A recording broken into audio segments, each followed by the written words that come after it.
Host of Forged in Fire. Kyle Mann. I'm G. Warner Wallace. Kira Davis. It's Ben Adams. Hey, this is Dave Baker. Carrie Pomeroli. This is Mike Reiner. This is Ethan Nicole. This is Leanne Morgan. This is Graham Parker, the 5th GP, and this is why you should never.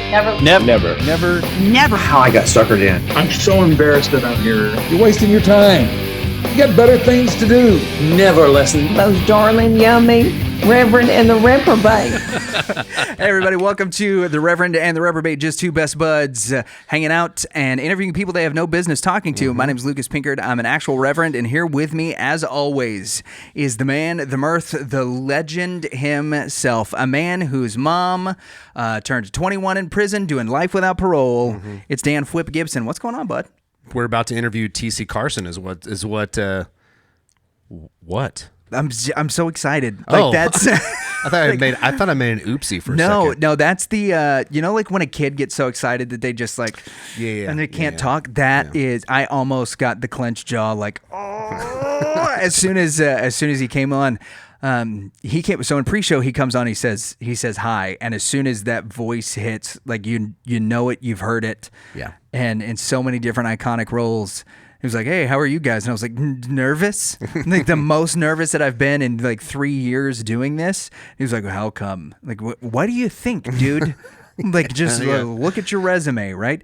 It was great. He knows his career, but I don't know if you can fully know the impact that you've had, on culture somebody and on people. I gotta say, TC Carson's our guest today. I think we've already mentioned that. He was Kyle Barker in Living Single. He was the original voice of Kratos in the God of War franchise. He was Mace Windu in Star Wars: The Clone Wars and Star Wars Visions and all of these different things. So he is this person who has been at the center of shaping culture for going on. He's in the midst of his fourth decade. Yeah, he still is. Right, yeah. All these projects that he tells us about, which we'll get to. But. Yeah, and his newest project, Onyx the Fortuitous and the Talisman of Souls, where he's working with one of the biggest names in social media and online influencing now. The guy has found a way to be at the center of culture into this is decade number 4.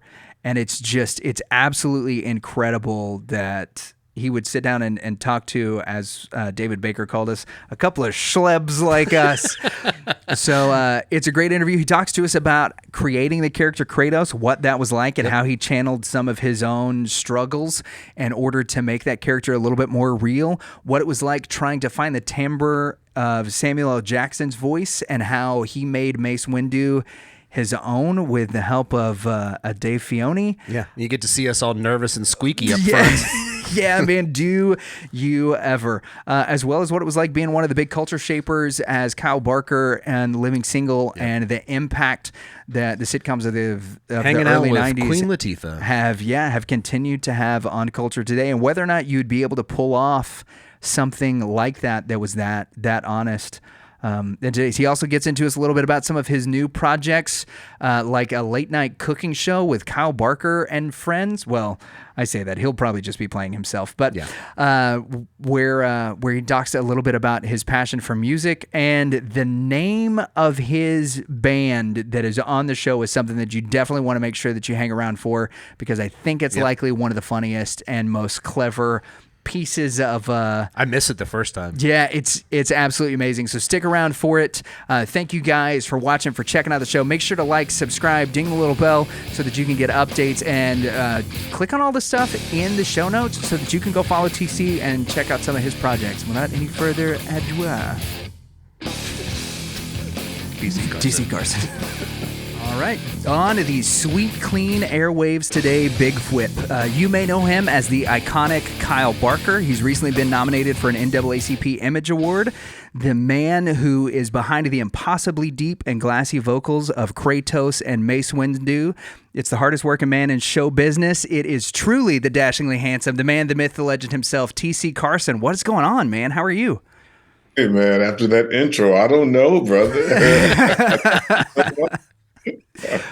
Life is good, man. Life is good. Well, that's great to hear. I've been following your career since I was young. I stumbled across, as we were watching TV in the afternoons, this show called Living Single, and I was really drawn to, as a young man, just the honesty about our culture that you guys were able to put out there in that show in a way that was humorous and in a way that, even as a young person, it really spoke to me. It's been said that you were kind of the spokesperson of that cast.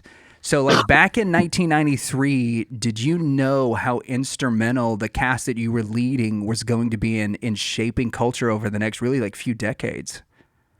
Well, I won't say that I was the leader of the cast. Okay. What I will say is that when we would have things that we would take to management, I would be the person that would distill it to so everybody wasn't talking at once. I would explain what we were dealing with.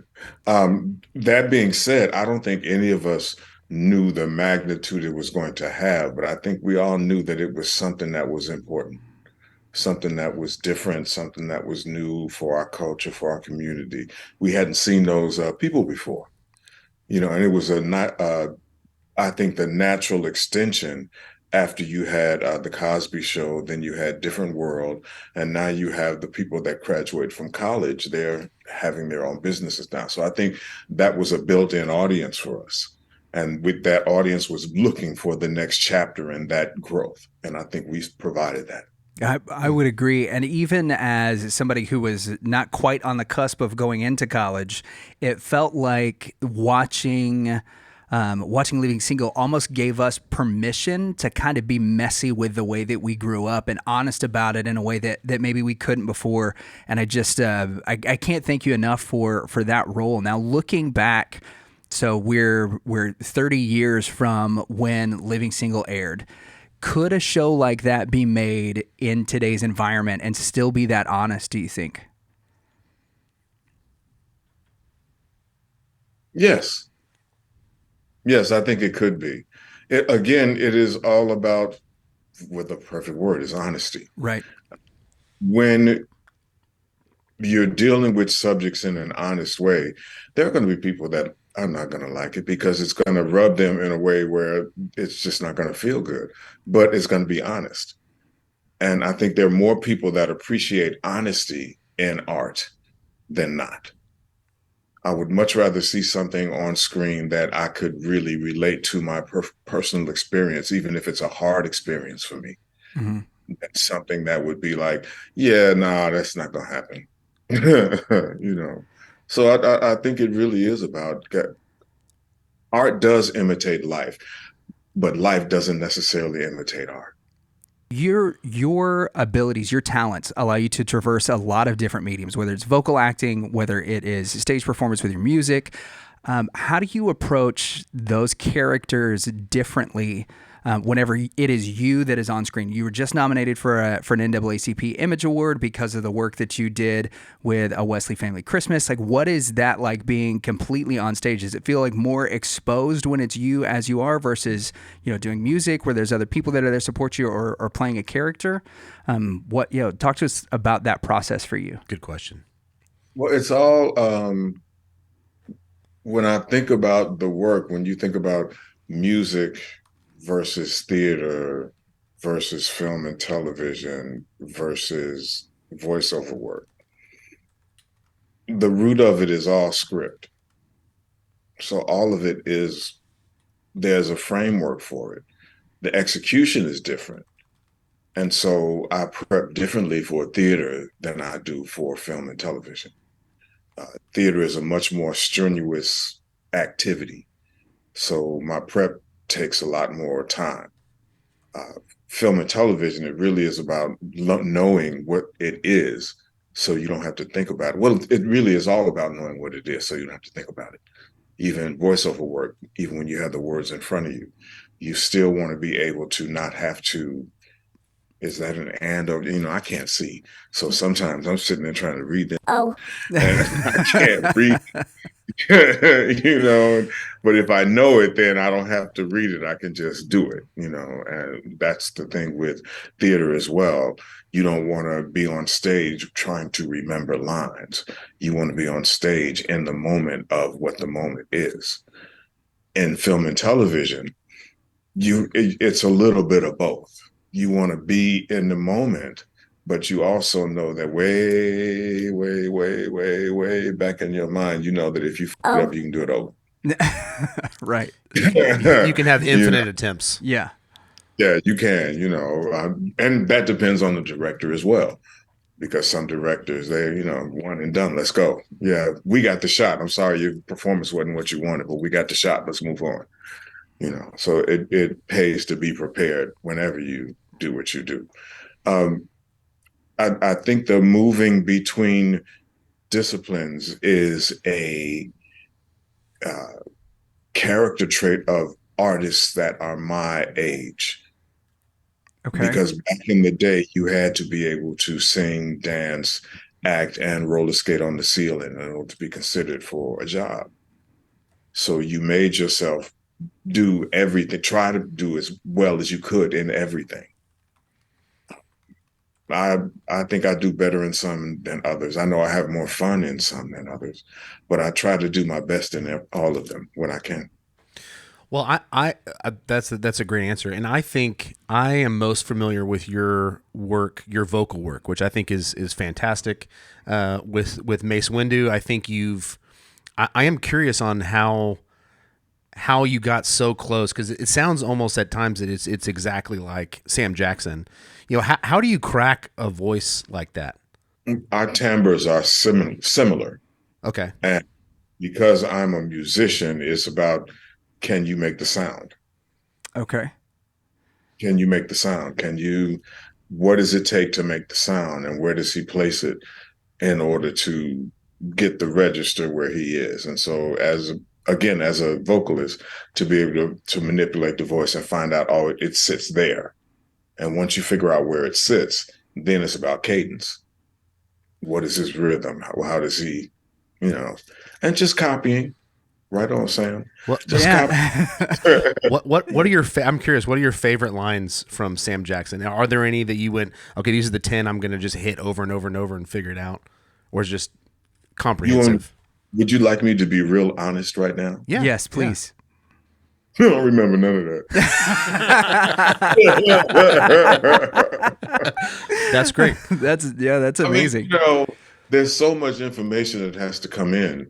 There's when you're auditioning, when you're learning new scripts, when you're doing voiceover work and other stuff too. There's so many words that come in. You don't really hold on to them. You have to make space. Yeah. Get it, you hold it, you use it, you toss it. You're a busy man. Yeah. In addition to Mace Windu, yes, we've got Kratos, which is definitely a personal favorite of mine. You too. Yeah. So I think that the character Kratos owes a lot of his swagger to your portrayal. So I'm curious, what was your process with creating one that hadn't been, this character had never been portrayed? What was your process in coming up with that? I think it was a collaborative thing with the director and myself. Just really talking about what was his motivation? Why was he who he was? Where did the pain come from, and why is it like that? And why does he want to kill his father? What is a why? What is his why? And we spent a lot of time on the why. And at the time when I first started doing Kratos, I was traversing a lot of stuff in Hollywood, and family and things were happening that I had no control over. And I could use that with Kratos because there were times that he felt he didn't have any control over it. So to be able to tap into those things that are going on in your life, and even though they're hard and difficult, can you use them to create something that's going to be beneficial for you? And so you able to take those things and weave them into this character and have that pain and that angst be able to come through for people that play the game is cool. It's kind of why we do what we do. Yeah, it's kind of a newer thing, right? In the grand scheme of things, having instead of Mario Brothers, you guy jumping on Right. Yeah. There bricks, wasn't a you lot of really vocal have work for Pong. yeah, you have a deep character you can connect with emotionally, like Kratos. And that's continued on till now. That there's so many good games out there, but Kratos is one of the OGs for sure of that. Yeah, and he's very genre defining, and it sounds like he was almost kind of a therapeutic character for you in some ways because of the things that you were going through. When you look at that storyline from God of War, the beginning, to God of War 3, where he does have this triumph over Zeus, where he kills his father, and whether metaphorically or analogous for you, do you feel like that story in its completion helped you to overcome some of those things as the voice behind it? I think at that time, it was really thick. Mm-hmm. It was really thick around what was going on. So I don't know if it was kind of cathartic for me at that time or not. I don't think it got to be that until I was finished. Okay. Yeah, he is. He's an interesting person. Aside from his ability to do maim and mayhem, Right. Besides the I feel muscles. Yeah. Chris does have he's a real person. He's a father. He was a husband. He all those things mattered to him. He didn't want to do what he was doing, but he felt compelled to do what he was doing. And I think a lot of us in life don't want to do the things we're doing, but we feel compelled to do them, so we do them. For our good or for our bad. I don't know that there has been a video game character that more people have like personally connected with. And one of the reasons that Kratos is genre defining is because in a world where so many of Yoshi? the video, Yoshi was not really one of my big we're spirit animals. Yeah. But in a video game industry where so many things are going online, they're going to like massive multiplayer games and towards e-gaming and stuff. The God of War genre is able to maintain this single player. This is what you play in your home, because you have the ability to connect with this character on a level where you're embodying that. You're getting out a lot of those angsty feelings and things that you're doing. Was that something that was difficult for you to do in this type of medium? Because there's so many different variations of like what you have to do. You're not really going through and interacting with a lot of other people.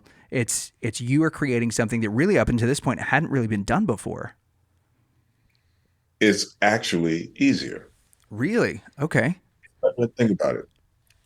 There's no hair and makeup. There's no wardrobe. Right. Okay. Lighting. There's no camera angles. There's no blocking.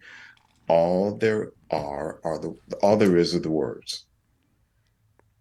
And you don't have to worry about what your face looks like, who you're looking at, none of that. It's about the words and how you sound saying the words. Piece of cake. Yeah, that's awesome. Do you ever, I am curious, do you, in addition to just being able to be comfortable in your own skin, you're not with the lights and everything, do you ever have to leave the house, or can you, when you're doing voice work, in theory, you can have a home studio and you can do all the work from home without having to, do you get to participate in that without having to leave? No, I don't have a home studio. Okay. And I actually don't want to do all that. I just want to go in and talk. I don't want to have to engineer that. That's true. Come on, man. That's a lot to do. See, and this is the thing they're trying to get take us classes. to do. Trying to get us to do everything. Right. I don't do everything. I want to do the thing I do and let the people that do that. I don't want their job. I don't want to take their job away from them. Send me to the studio and pay them. Yeah. I got you. I think that's just me looking into, me as an introvert. That's all I want to do is just stay at home Yeah, well, we almost I'm just projecting. We almost sent somebody over to help him with the Zoom so that there was nothing that TC had to do with this interview as well. We'd get it all taken care of. So when you're approaching your vocal work, you've got Kratos, which is a character that you get to create. We talked a little bit about how you went about finding, Sam Jackson's voice in Mace Windu, where there's so much material that's out there on who Mace Windu is and all that had to do with the prequel movies with 2 and 3. Now you get to create the backstory, and you've talked a lot about like reading the words on the page and how your job as a vocal actor is to bring those things to life, to really bring about the struggles that the characters are going through. How much of towards the end of the Clone Wars run, right? How much sort of poetic license or freedom were you given by the directors to say, you know what, who this character is? The Star Wars community, as vast as it is, they trust you with this character. We trust you with this character. Are you having conversations where they're like, hey, what does Mace do in this situation, where you are the one that's kind of walking them through how that would happen? Or do you strictly look at it and say, listen, you guys write it, and I'm going to bring your words to life in a way that will just blow people's minds? Well, I think early on, after the first maybe season, Dave Filoni allowed me the space to move a little bit away from Sam and kind of find this space for him. Yeah. It was a in-between space. It was kind of like Sam, but it was still a different Mace. And once we kind of locked into what that sounded like, then we were able to go, okay, so now this is what it is.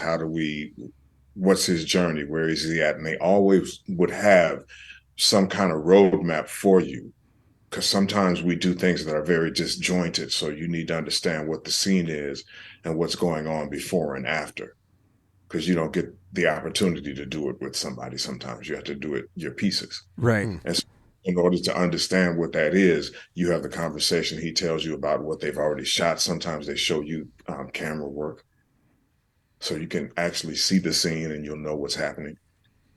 So they give you as much as they can give you. Dave Filoni is a wonderful director, and I loved working with him because he knew his stuff.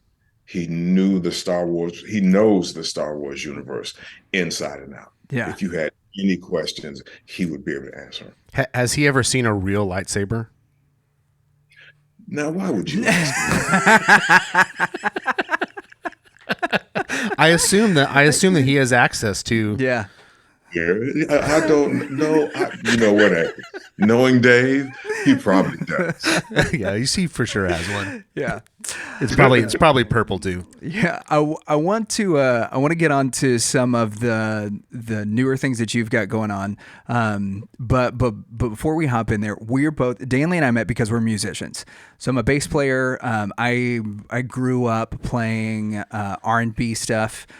Grew up on Sly and the Family Stone. He's and way better than Chic I am. And the Gap Band. That's where I cut my teeth, was on those things. Danley was a guitar player. We came together and played in a band together. I was scrolling through Instagram a few months ago, and I've been following you for a little while, and up pops this like show in the middle of Chicago where you're singing jazz music. I've been a fan because of Mace Windu, of Kratos, of Living Single. Had no idea that you were such an accomplished musician. You've got an album out that we've been listening to the last couple of days as we've been prepping for the interview that we really dig. What is your journey in music been like, and how's it been like being on the road, doing music again? Well, music is my first love. If I could only do one of these things, it would be music, because on stage I get to do everything that I do. When you're doing a musical show, there's movement, which is dance. There's conversation, which can be theater. And then there's music. And then there's lights and all other wonderful things that you can create these moments with. So I think music is the thing that I feel encompasses kind of what I do. now I've got people. I got people. I got people that are really, really working hard to help me get this music out here, and it's moving toward what I want it to be. And it's exciting, man. I love to sing.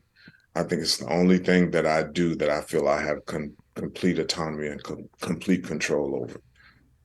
So everything else, somebody else has a hand in it. Some director or some editor or some producer.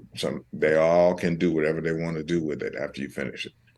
So we really struggled with finding the work-life balance whenever it came to music. I know you're very private about your personal life, and this question is not about that. It's about finding the balance between being able to go home and let your mind relax. Because when you're writing songs and when you're performing all the time, my experience was I'm always thinking about it.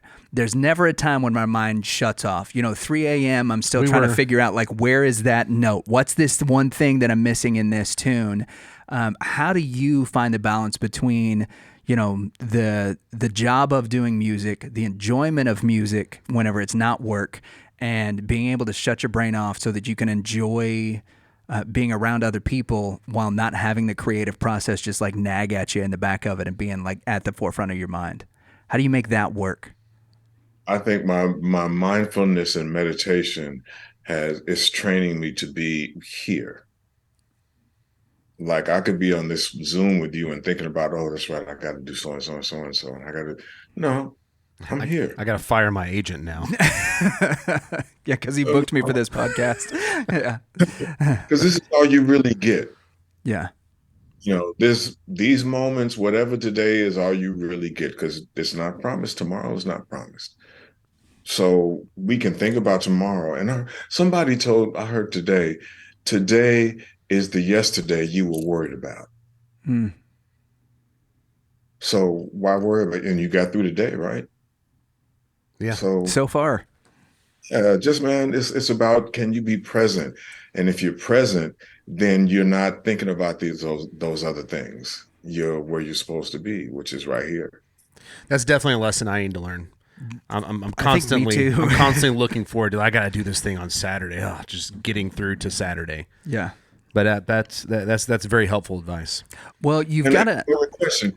Yeah. Why is it trepidation to get to Saturday? Is it something you want to do? No, most of the time it's something I don't want to do. It's something your wife has planned for you. And the next 4 days are ruined in my own mind. See, okay, different. Okay, we're gonna help you right now. We're gonna help you let's do it. now. You got to reframe the whole thing. Okay. Because if it's something that she wants to do, why wouldn't you want to give her something that's going to make her happy? And if you know it's going to make her happy, happy wife, happy life. Oh man, she is going to love this. So I'm saying, and if you change it in your mind where you make it, if you put it there, it won't feel like such a chore. It feel like, oh, I get to do this for my wife and it's going to make her happy. 100%. It's just a different mindset about it. Does it make sense? It does. Yeah, and this is what you need to do on your Instagram channel. You need to just sit down and give like 90 seconds. Listen, I know you're dreading Saturday, but here's why you should. It would be, you would have 1 million followers by Tuesday. I know your wife's talking about them shrubs. You don't want to mess with it. I know you're going to have to go cut them and clean them up. But it's going to make her happy. So think about what your house is going to look like after you cut the shrubs too. I know all of these things, and yet Saturday's coming up, and you're right. It's reframing it, into a positive. Yeah. I'm with you. And you can always pay somebody to do it. That's true. Yeah. That's true. You just got to get some people. Yeah, I'll have Kirsten call Heather, get her out of the house, and then we can call somebody to come over and do it, and that way you get the credit. Come back and I go, look at it. Look how great everything looks. There you go. So you've got a new project that's making the rounds on the film festival. It's a foray into kind of a new genre for you. It's called Onyx the Fortuitous and the Talisman of Souls, which is kind of like a horror comedy thing. Talk to us a little bit about this and how you got roped into doing this project. Well, the creator called me and asked me to come and do this project with him. And I said, sure, why not? And I didn't know what I was signing up for. And it was a lot of fun. I loved working with the people I was working with. We were in, where were we? I know this guy. Onyx the Fortuitous. Yes. Yes, He's from TikTok.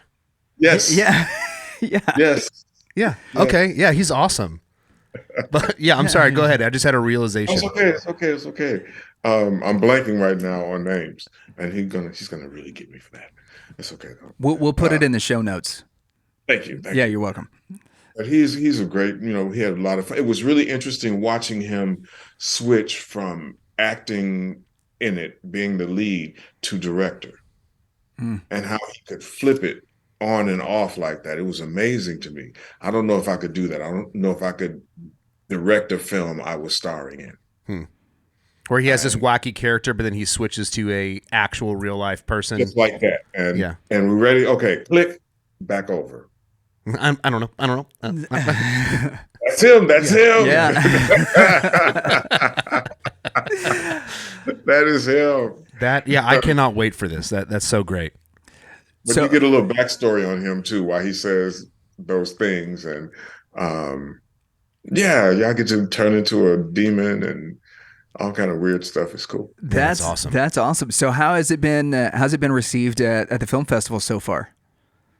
It got rave reviews at Sundance. And so I'm looking forward to being in somebody's theater probably sometime this summer. That's fantastic. That's so cool. So what is Sundance like?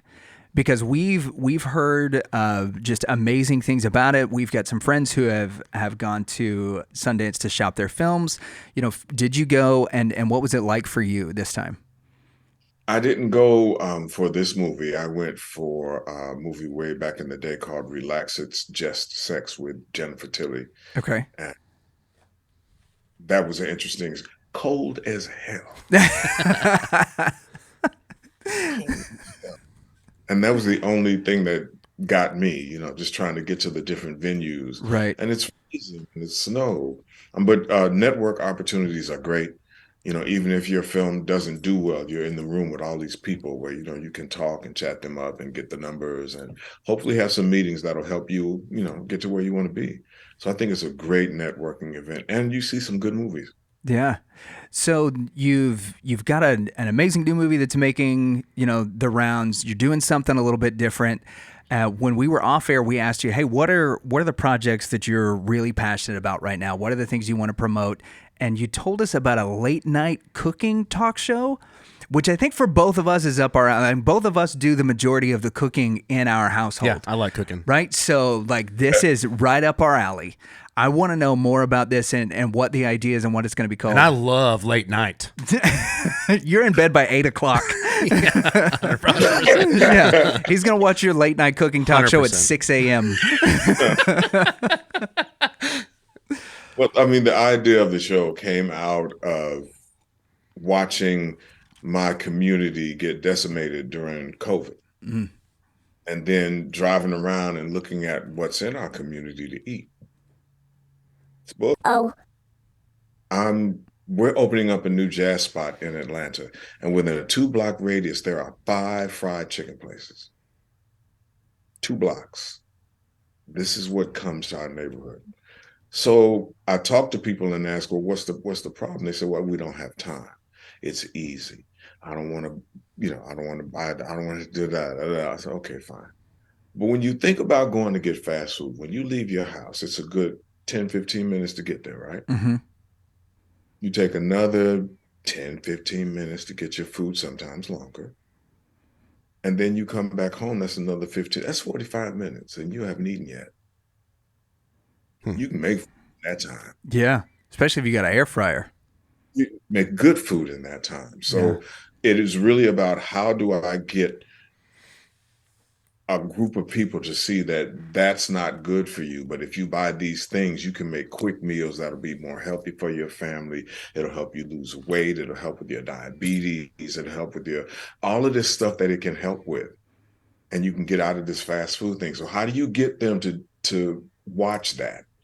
You put entertainment with that. Yeah. And there's nothing on late night right now that is curated for my audience? Nothing. No.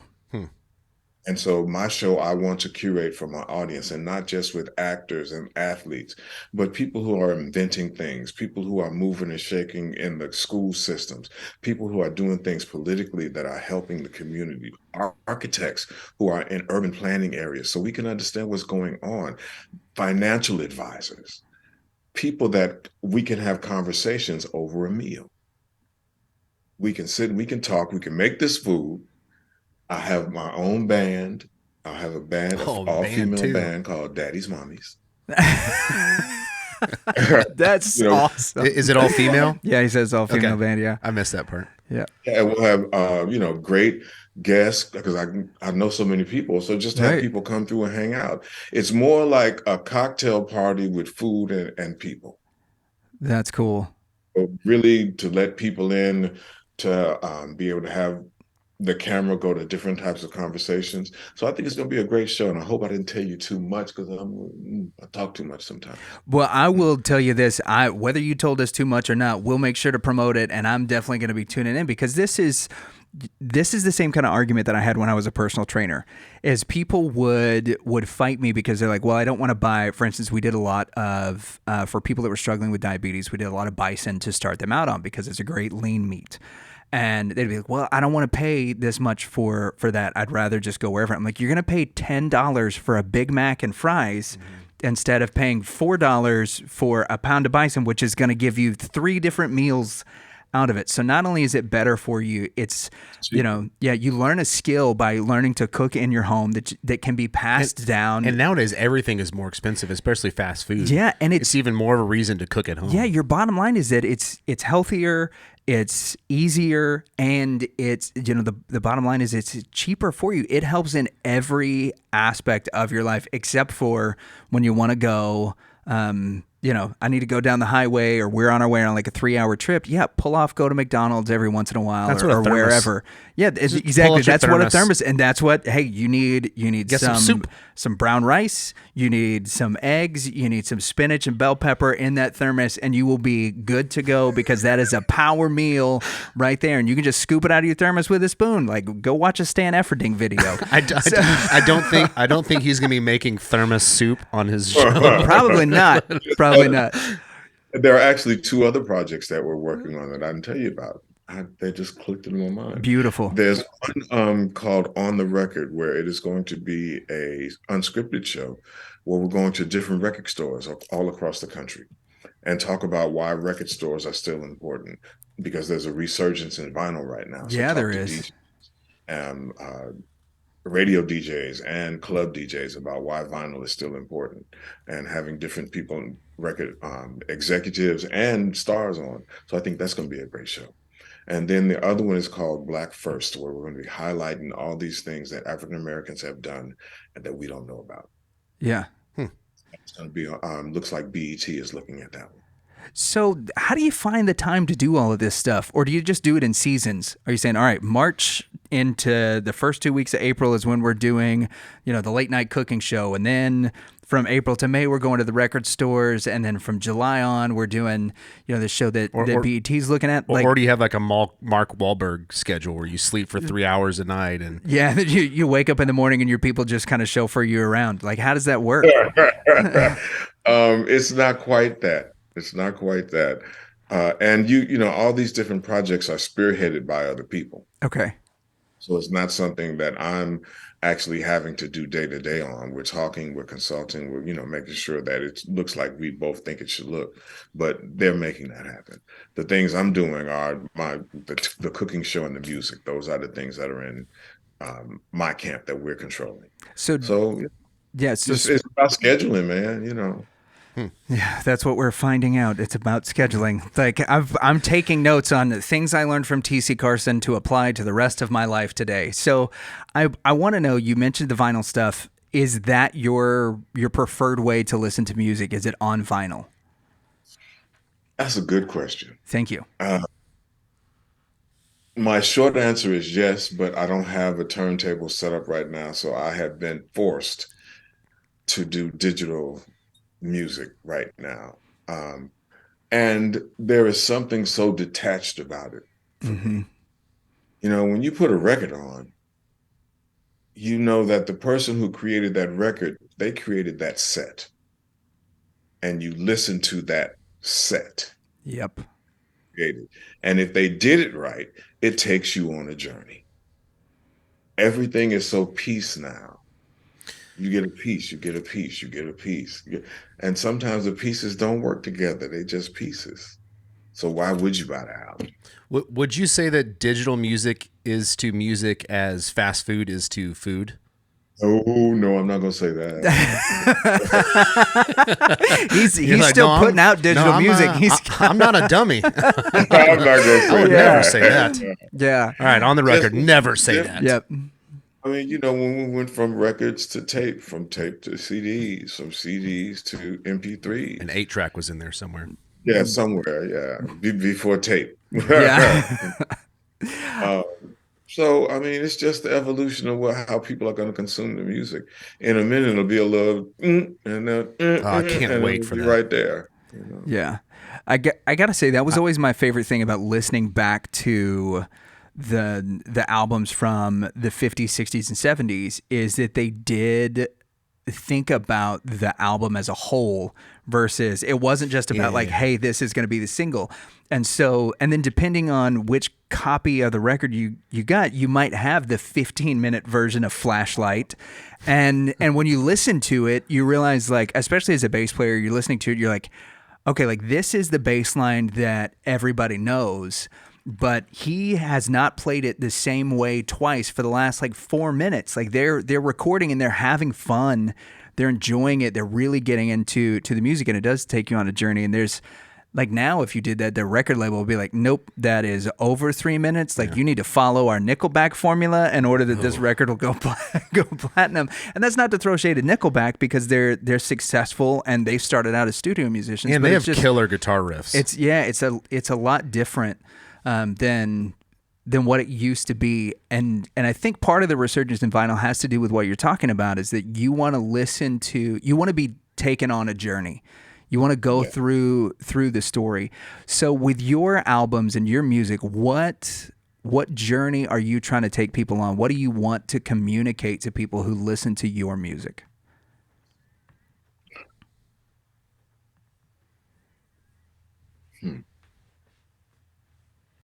Good question. This is the second time he said good question. I just want everybody to know that is going on my resume from now on.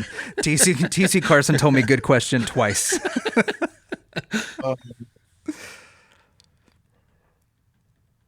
It depends on like the album. Okay. Like my first album, Truth, was really a snapshot into my life at that time. So each one of those songs was connected to some event, something in my life that was going on that time. And that album, I wanted people to see the love and the joy through the struggle. That was the goal of that album. I didn't feel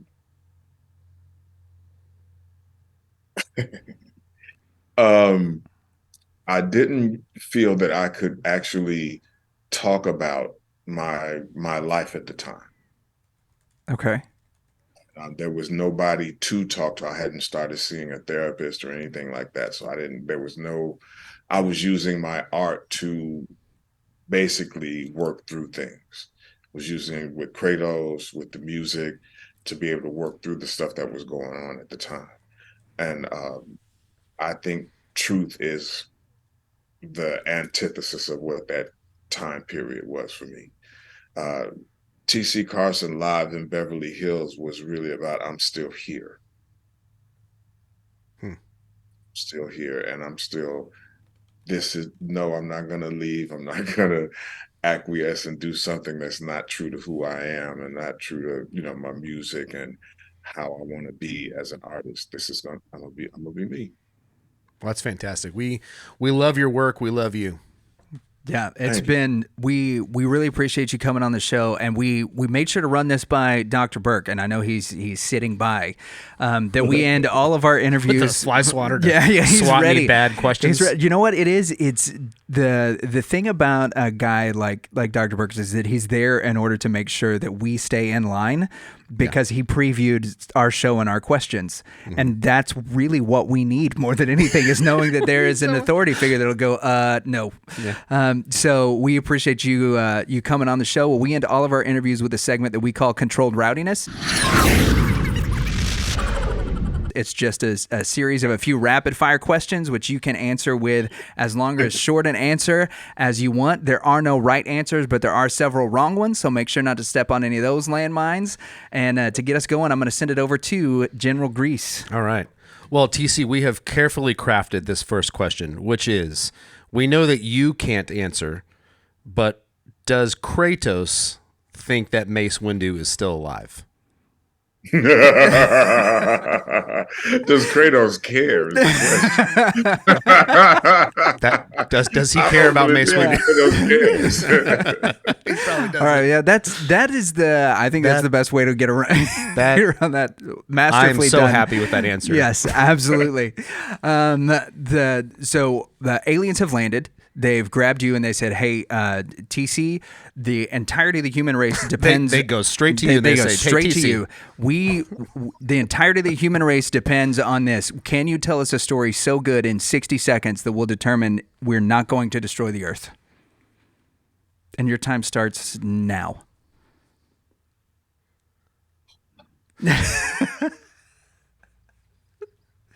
Okay. So I do theater, right? Yes. And I was working with Robert Earl Jones, who is James Earl Jones's father. James Earl Jones is a famous African-American actor, soliloquies, Shakespeare, Hamlet, all of that. I'm working with his father. I am so excited about working with this father. I'm backstage, and his father is talking to me, and he's talking, and his dentures pop out, and he pop them back in like that. And I'm standing there, and I'm okay. And when he went away, I went. That's it. Well, world saved in record time. The aliens love James Earl Jones. Yes, and so- that's why they came here. They heard Yeah. Darth Vader was from here. Yeah, there you go. Robert Earl was the nicest brother. His father was so gracious and kind. Great. He'd been in theater for so long, and just a wealth of information. Didn't mind sitting talking to you and telling you about his experiences and stuff. It was really, really great working with him. That's awesome, man. You're up. Oh, it's me. Yeah. What are Max and Kyle up to these days? Well, they were just at the Writers Guild Awards, and they went to support Yvette Lee Bowser, who was the creator of Living Single. So they were both there for that. That's awesome. Miles Davis, Marcus Miller, Joni Mitchell. Which one of them is the real jazz legend? Miles. Miles? Out of curiosity, why? Miles? The innovative approach to the way he played the music. When you hear Miles, nobody else sounds like him. Nobody else has his phrasing. It's like when you hear Monk. Mm-hmm. It's the same. Nobody else can, immediately that's him. That's why. It's also sort of a trick question for music people, because Marcus and Miles worked really closely together, and they both collaborated on some stuff with Joni Mitchell. So I think I'm going to agree with TC. Yeah, but I would. I'm going out on a limb to agree with one of my heroes, everybody. So there you go. I think that's a good idea. Yeah. All right. What will the Wesley family be up to on Easter? Food. Food. For sure, food. 100%. Food. Lots of turkey and ham, and no Easter egg coloring though. Eggs are so expensive this year. You're gonna have to color potatoes. No joke. Yeah, the eggs they started making them out of golden oil this year. That is a funny bit though. Just dye your potatoes. Yeah, it'll be Irish Easter. Yeah. Between Onyx the Fortuitous and Kratos the Fatherless, who needs therapy more? Ha ha ha!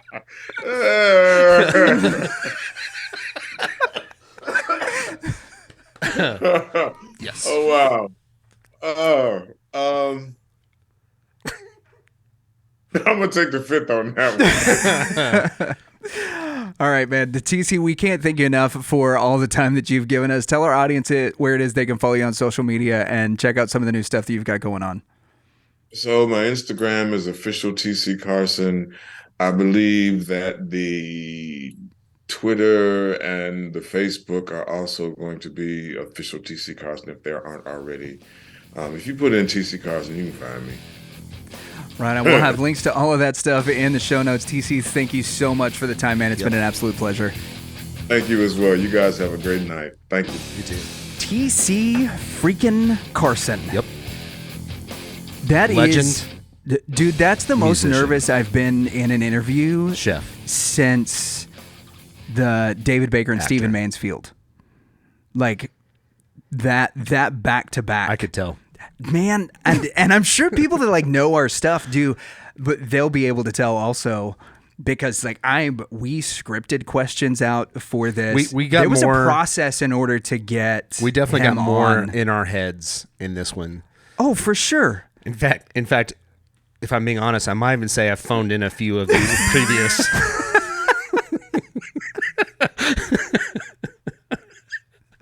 I would never say that. Just like Yeah. I would never say fast food is. Yeah. Oh my gosh. Yeah. There was a bear trap that you definitely set for him.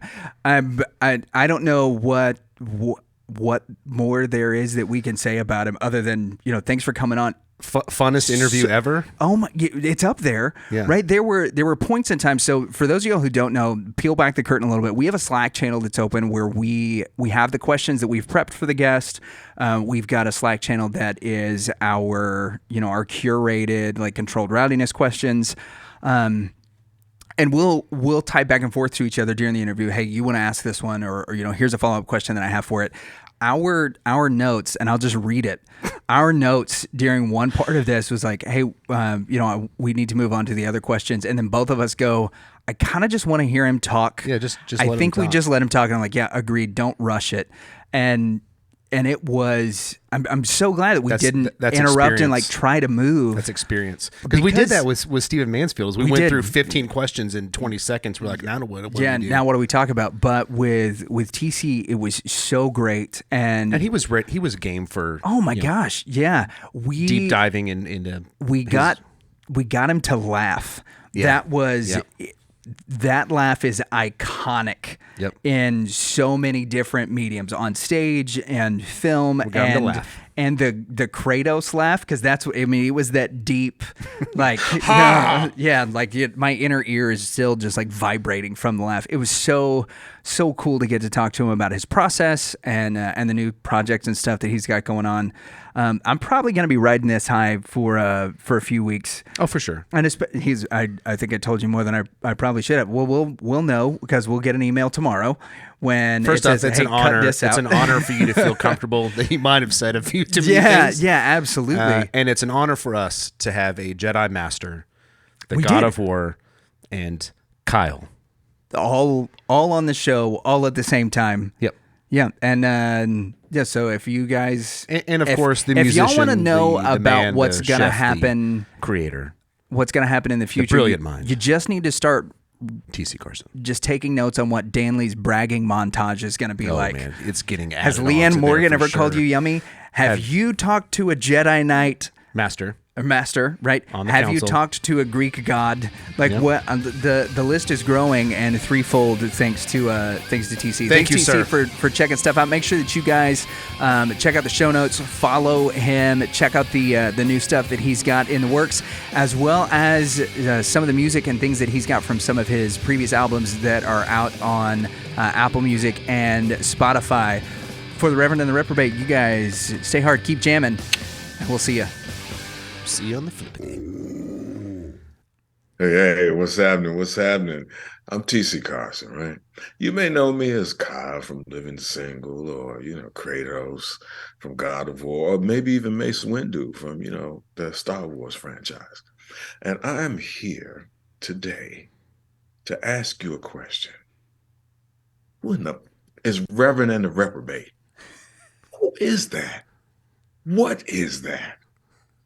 You are. Oh.